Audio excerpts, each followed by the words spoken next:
traction started with electric drives and electronics for electric drives in forklift trucks, small vehicles, boats, small trains, all kinds of prototype and one-off vehicles. And what we see now is that we've developed a wheel hub motor, which makes driving more efficient, and that's the way for the future for retraction. We started in 2004 working with the chips from TI, and we've integrated them in all our electronic products. So the motor controllers for the wheel hub motors and the motor controllers for all the auxiliaries in our vehicles. Since we electrify a city bus with our hub motors, we also need auxiliary motors, for example like compressors, fans, water pumps, because these motors, they are normally mounted to the engine, but the standard diesel engine is not there anymore. So therefore we need to provide the electrical drive to these motors. We looked at the market to see if there was a suitable drive available, but at that moment there was no drive which could fit in our application. Therefore we decided to develop our own motor drive. In fact, it's a complete series we call the MD series. They range from 25 amps to 450 amps, so they can provide a drive solution for different applications. Yes, the big challenge we had with a starter generator motor is that you need to provide high torque at 0 speed to make the first compression on the internal combustion engine.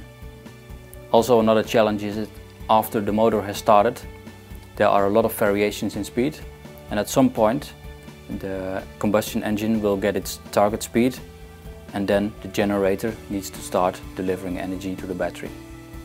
For that, you need to control the motor in a very precise way. This precise control, it's possible because we use fast in our TI microcontrollers.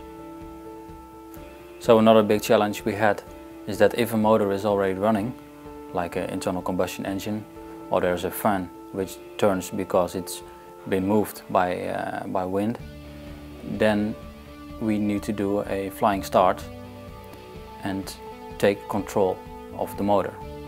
And with fast, this is something which can be done very easily. On some buses we are limited on speed because of the back EMF of the motor, so therefore we use a technique called field weakening to reach the speeds we like. This is also with fast, this is made very easily. So in the past we had issues with the sensor. When we do very high braking torque, the sensor was changing position. Well, since the sensor is such a critical component in the control loop, we were not able to drive any further. Therefore, this removal of the sensor makes our products much more reliable and also a lot safer for our customers. The sensors we use now, they are in a very harsh environment, so there can get issues with loose wiring, with faulty magnets, with calibration issues.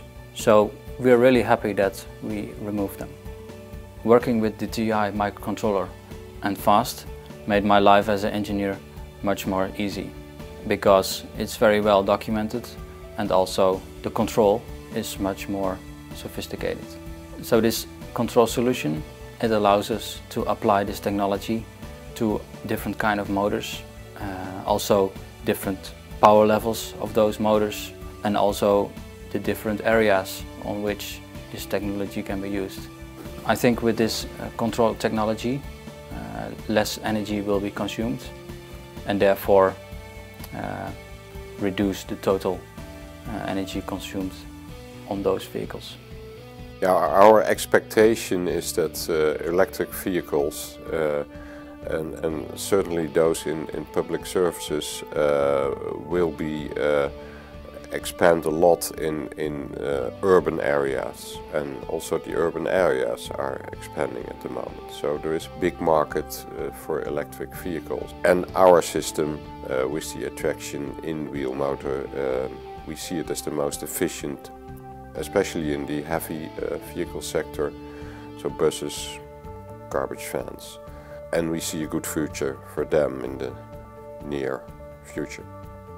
I think the semiconductor industry already knows their position in those new products like computers, but also that will be true for electric vehicles. So I can imagine that it will be Texas Instrument inside, and that's a guarantee for quality and efficiency and safety.